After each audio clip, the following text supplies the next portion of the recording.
J'aimerais vous inviter à prendre vos Bibles. On va lire dans le psaume 121. Le psaume 121.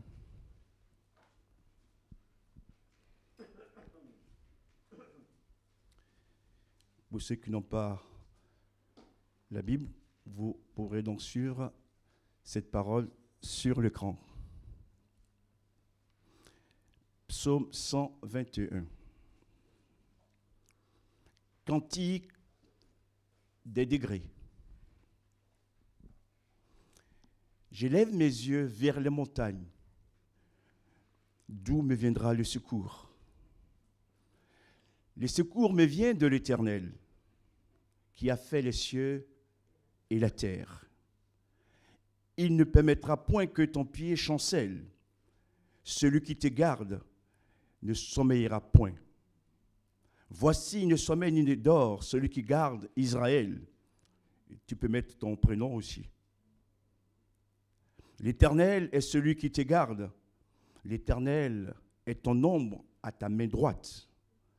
Pendant le jour, le soleil ne te frappera point, ni la lune pendant la nuit. L'Éternel te gardera de tout mal. Il gardera ton âme. L'Éternel gardera ton départ et ton arrivée, dès maintenant et à jamais. Amen. Le titre du message, Dieu est mon secours.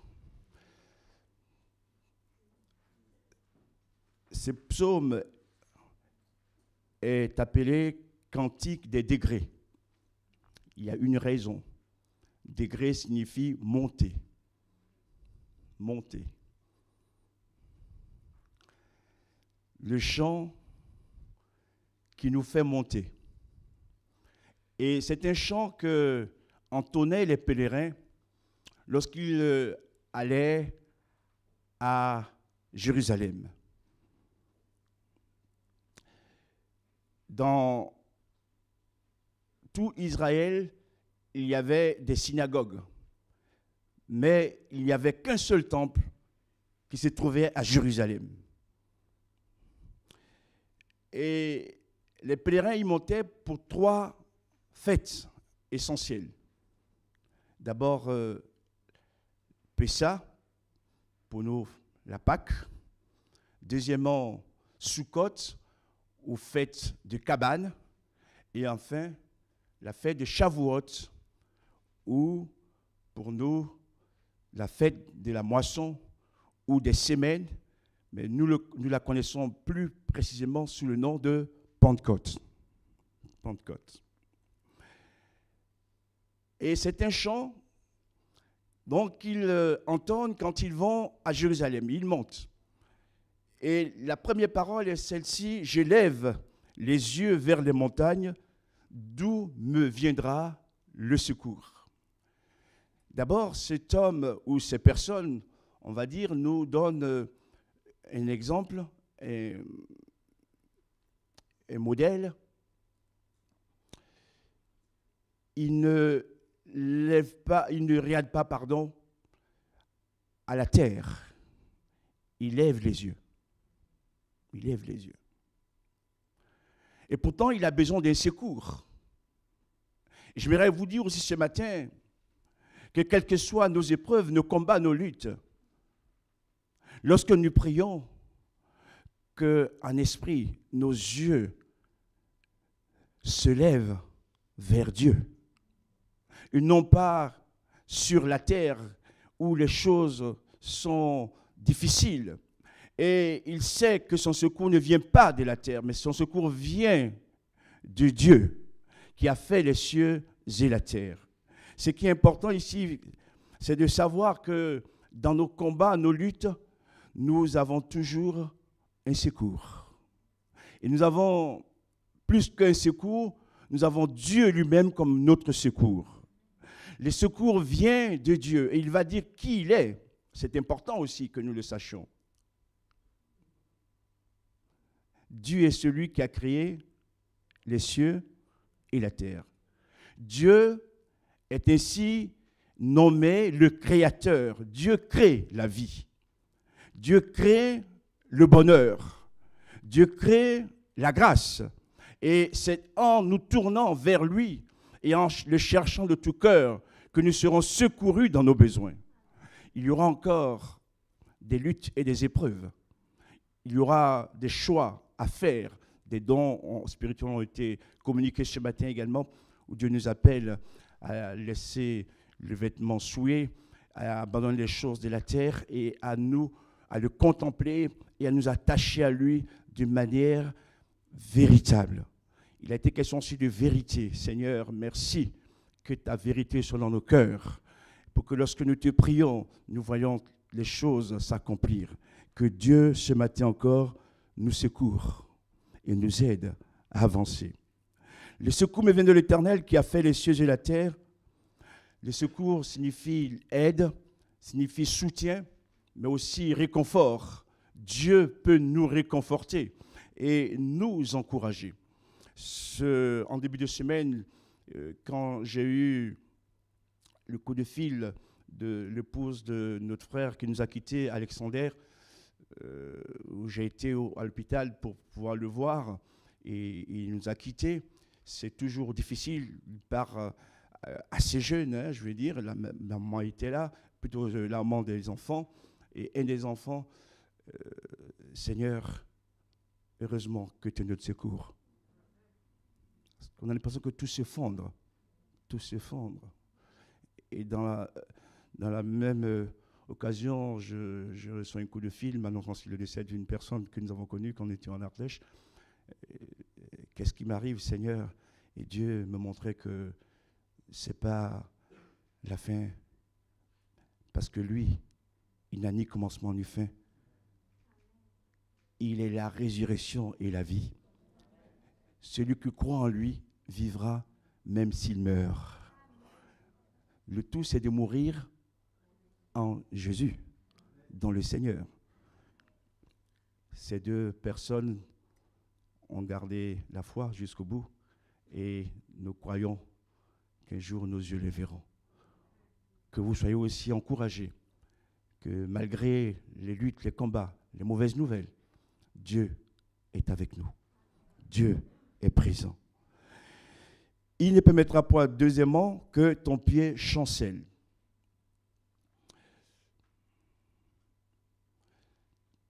Qui n'a jamais éprouvé cette impression qu'il est en train de chanceler dans son parcours terrestre? Des fois, on a comme si on perd pied. On essaie par tous les moyens de rester debout, mais on n'y arrive pas. Et j'aimerais te dire à toi, mon frère, ma soeur, et à moi-même aussi ce matin, que quel que soit le vent qui souffle, la tempête, quelles que soient les circonstances difficiles que tu traverses, Dieu ne permettra jamais que tu chancelles. Parce qu'il nous tient dans sa main. C'est lui qui nous dirige. Et ne te laisse pas impressionner par tout ce que tu peux voir ou entendre, mais garde les yeux fixés toujours sur Jésus. Lui qui demeure le vainqueur et le roi des rois. Seigneur, merci, parce que quand je sens que je vais chanceler, je sais aussi, ta parole me le dit, que tu es là pour me secourir, pour me tenir dans ta main, afin que je puisse avancer. Alors, sois encouragé par ces paroles. Troisièmement, celui qui te garde ne sommeillera point. Voici ne sommeille ni ne dort celui qui garde Israël. Vous savez, qu'on soit puissant ou non, riche ou pauvre, tous, il nous arrive de sommeiller et de dormir aussi. Et le psalmiste nous dit ici une parole encourageante. Nous avons quelqu'un, Dieu, lui ne sommeille ni ne dort jamais. Autrement dit, lorsque je dors ou je sommeille, Dieu, parce qu'il ne dort pas et ne sommeille pas, peut veiller sur moi. Dieu veille sur nous pour nous protéger et garder. Je me souviens un jour, alors que je dormais, les puissants des ténèbres étaient venus m'attaquer et je sentais un étranglement à mon cou et j'ai crié simplement Jésus et j'ai été totalement délivré. Amen. Oui. L'ennemi, c'est que nous appartenons à Dieu. Et il y a des moments où il veut nous détruire. Mais même dans le sommeil, Dieu veille sur nous. Et le seul nom que j'ai prononcé, Jésus, l'a fait fuir. Seigneur, merci de prendre soin de nous, même quand nous dormons. Tu es là avec nous, que ton nom soit loué. Il ne sommeille ni ne dort, celui qui garde Israël. Il ne sommeille ni ne dort, celui qui garde Jean, qui garde Jeannette. Et il est bon aussi que nous nous rappelions ces simples vérités. Dieu garde chacun de ses enfants, chacune de ses enfants. Amen. Et sa protection est importante. Bien sûr, on est sur cette terre, on a besoin de certaines choses pour vivre, mais celui qui nous garde réellement de tout, c'est Dieu lui-même. Et un autre exemple, un jour, dans une des rues de la ville, alors que je sortais, je m'éloignais un peu de Dax. Heureusement que je ne roulais pas vite. Et il y avait un stop, la rue perpendiculaire, mais celui qui passait ne s'est pas arrêté au stop. Et si j'avais roulé vite, il m'aurait... Voilà, le boom. Et j'ai dit, Seigneur, merci. Il a fallu quelques secondes pour que je sois gardé. Et Dieu me montre ainsi, frères et sœurs, que même dans les moindres détails, les moindres secondes de nos vies, il est là pour nous protéger. Merci. Celui qui te garde ne sommeillera point. Voici ne sommeille ni dort celui qui garde Israël. Et il dira aussi, l'Éternel est celui qui te garde, comme pour nous rappeler cette vérité.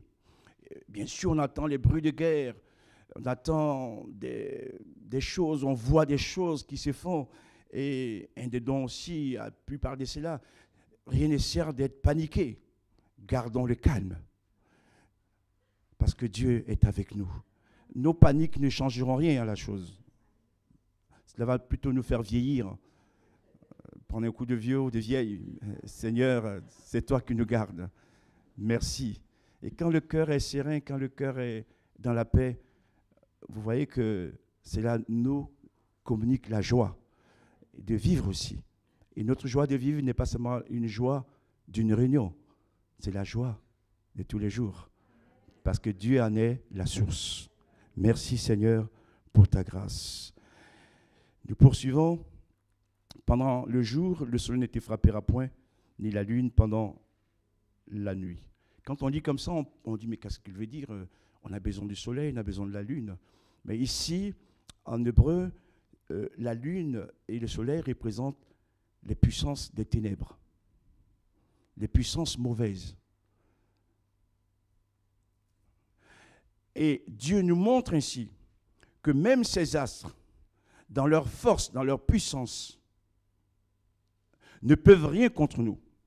Parce qu'à l'époque aussi, encore aujourd'hui, certaines personnes communiquent avec les ténèbres. Et j'ai vu récemment des images effrayantes.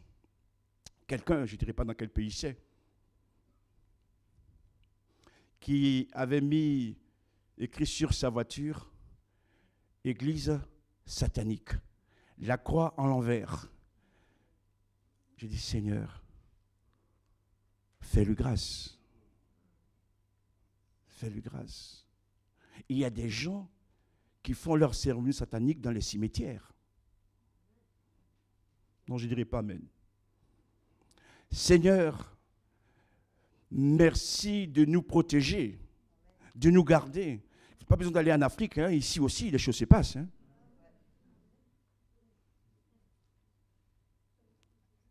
Oui. Et je remercie le Seigneur de nous garder contre toutes ces mauvaises puissances, contre ces actions démoniaques qui voudraient détruire nos vies et nos familles. Seigneur, merci parce que tu es grand. Et il a dit lui-même dans Jean chapitre 14, verset 6, « Je suis le chemin, la vérité et la vie. » Il n'y a qu'un seul chemin, c'est Jésus. Il n'y a qu'une seule vérité, c'est Jésus. Il n'y a qu'une seule vie véritable, c'est Jésus qui la donne. Merci, mon Dieu, pour ta grâce. Oui, toutes ces puissances des ténèbres, toutes ces choses mauvaises ne pourront rien contre nous parce que tu es notre ombre. L'Éternel est ton ombre à ta main droite. L'ombre de l'Éternel. Quand elle est sur une vie, sur une famille, sur une église, quels que soient les missiles qui sont lancés, Dieu lui-même part ces missiles et nous protège. Notre bouclier, c'est l'Éternel. Oh Jésus, merci de nous garder dans ces temps mauvais, de nous permettre de toujours avancer, de toujours être attaché à toi, de te connaître, mais aussi de te servir et de rendre témoignage qu'il n'y a qu'un seul sauveur, son nom c'est Jésus. Merci pour tout ce que tu accordes aux uns et aux autres. Dieu est notre ombre.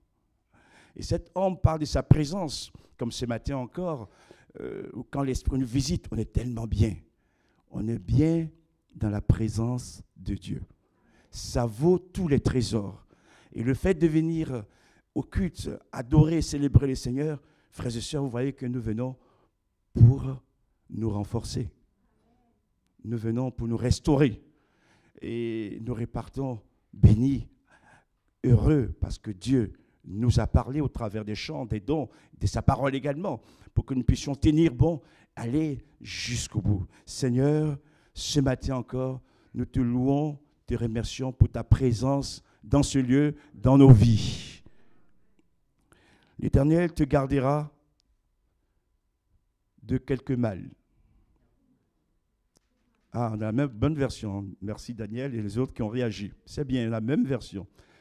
Mais des fois, on a l'impression que Dieu ne garde que de quelques mots, je le mets au pluriel, ou d'un certain mal. Non, mon frère. Dieu peut nous garder de tout mal. Amen. Tout ce qui vient pour enlever notre joie, tout ce qui vient pour nous empêcher d'avancer, tout le mal qui s'acharne contre nous, Dieu peut nous en garder. Seigneur, merci de me garder de tout mal, d'être là avec nous, de veiller sur nous. Et quand on le sait alors, frères et sœurs, notre foi grandit. Parce qu'on sait que, un frère l'a dit d'ailleurs, on ne mérite rien. Tout ce que nous recevons, c'est par pure miséricorde. Mais la miséricorde de Dieu est une miséricorde qui dure à toujours. Parce que Dieu aime ses enfants. Il dira aussi, il gardera ton âme. Il y a aussi là une raison. Parce qu'il donne une précision. L'âme, c'est le siège de notre volonté, le siège de notre intelligence, de nos sentiments. Et des fois, le corps peut être en bonne santé, mais l'âme en très mauvaise santé. Et quand l'âme est en très mauvaise santé, cela va répercuter sur le corps. C'est ce qu'on appelle les maladies psychosomatiques. Et des fois, en nous, il y a comme une bombe à retardement. Frères et sœurs, ce matin, que le Seigneur lui-même étouffe cette bombe qui est en nous pour la transformer plutôt en source d'eau vive pour notre bien. Alléluia. Bien sûr, il y a des raisons, mais ne laissons pas ces raisons prendre le dessus sur notre vie. Que nous puissions confier notre problème au Seigneur. Jésus, ce matin, guéris mon âme. Guéris mon âme. Guéris nos âmes. Nous en avons vraiment besoin. Quand l'âme est guérie, oh là là, ce sont là les vraies vacances. Hein? On est tellement bien, intérieurement, parce que Dieu lui-même nous rend témoignage qu'il est avec nous. Je termine. L'Éternel gardera ton départ et ton arrivée dès maintenant et à jamais. Premièrement, pour première signification, ce départ peut être tous nos déplacements, tous nos changements de vie. Mais le texte nous dit que Dieu nous gardera non seulement notre départ, mais aussi notre arrivée. Gloire à Dieu. Si Dieu vous a conduit dans les Landes, je vous souhaite bonne arrivée. Que Dieu bénisse votre arrivée. Si vous devrez aller ailleurs également, que Dieu vous bénisse dans ce voyage. Dans tous les cas, le plus important, c'est de faire le voyage avec Dieu. Et de laisser Dieu diriger nos vies. D'être celui qui conduit notre vie. Et quand il le fait lui-même, du départ jusqu'à l'arrivée, il y a toujours une bénédiction. Deuxième signification, au sens spirituel, le départ, c'est aussi notre naissance. Il y a un départ dans la vie, on naît. Bébé, et bien on va grandir. On ne reste pas bébé. Certains disent que quand on est bébé, on reçoit beaucoup. Alors, quand on grandit, ce n'est pas la même chose, donc on préfère rester des bébés. Non, tu vas grandir quand même. Et l'arrivée, c'est la mort. C'est la mort. Il y a la naissance, il y a aussi la mort. Et ce texte est très précis. Dieu gardera ton départ et ton arrivée. À ton arrivée, à ton départ de cette terre, tu vas dans le camp de Dieu. Dieu envoie ses anges pour t'accueillir. C'est extraordinaire. Et c'est ça le plus important. Certains commencent bien et finissent mal, dans tous les sens du terme. Ce matin, commençons bien, terminons bien avec Dieu. Quoi qu'il arrive, ne lâchons jamais la main de Dieu. Même s'il nous faut verser des larmes, Dieu sera toujours notre sauveur, notre libérateur, celui qu'un jour nos yeux verront comme nous l'avons chanté. Seigneur, sois loué pour ta grâce dans nos vies. Conclusion. Pour ceux qui lisent et qui méditent la parole, dans ce texte, Dieu est cité 5 fois. Le mot éternel revient 5 fois. Il n'y a pas de hasard. Dieu est le vrai auteur de la Bible. Et le chiffre 5 dans la Bible parle de la grâce. La grâce. Amen. Dans ce voyage, dans nos combats, dans nos luttes, dans nos maladies, dans nos problèmes, nous pouvons toujours compter sur la grâce de Dieu. Qu'il ne faille jamais. Merci Seigneur pour cette grâce qui nous accompagne et qui nous fait voir ta gloire et aussi la réponse à nos prières. Dieu fait grâce. Et ce matin encore, Dieu veut nous faire grâce. Merci Seigneur, l'Éternel. Le nom de Dieu ici, c'est le nom qui parle du Dieu d'amour, le Dieu de bonté, le Dieu qui fait grâce. C'est Hachem ou Adonai. Ce n'est pas Elohim. Elohim, c'est le Dieu de la rigueur. Dieu aussi, un Dieu de rigueur. Un Dieu de justice aussi. Mais ici, il parle de son amour, de sa bonté éternelle qui vient nous secourir. Et 5 fois, Dieu est mentionné dans ce psaume. Il y a aussi un autre mot qui est mentionné plusieurs fois. C'est le verbe garder. Combien de fois il est mentionné? 6 fois. 6, c'est le chiffre de l'homme. Et si on associe le chiffre 5 par rapport au chiffre 6, je dirais que Dieu dit à l'homme, toute ta vie, tu es au bénéfice de ma grâce. Amen. Amen. L'homme dans sa force, l'homme dans ses faiblesses, l'homme pécheur trouve toujours aux yeux de Dieu, quand il se répand bien sûr, le pardon et la grâce. Merci Seigneur, 6 fois. Donc c'est notre naissance jusqu'à notre mort. C'est espoir de la vie de l'homme. Mais l'homme est toujours bénéfice de la grâce de Dieu. Et j'aimerais vous le dire, vous le savez, quand Jésus est venu sur cette terre, il a pris une forme humaine. Dieu se met au niveau des hommes. Dieu est venu poser ses pieds sur la terre pour sauver les hommes. Seigneur, merci pour ta grâce. Merci également dans notre limite, dans notre finitude, de toujours nous aider à avancer avec toi. Ce matin, que toute la gloire t'en soit rendue. Encourage nos cœurs, nos âmes, et nous voulons avancer, nous tenir prêts pour ton retour. Gloire à ton nom, Seigneur. Merci pour ta parole.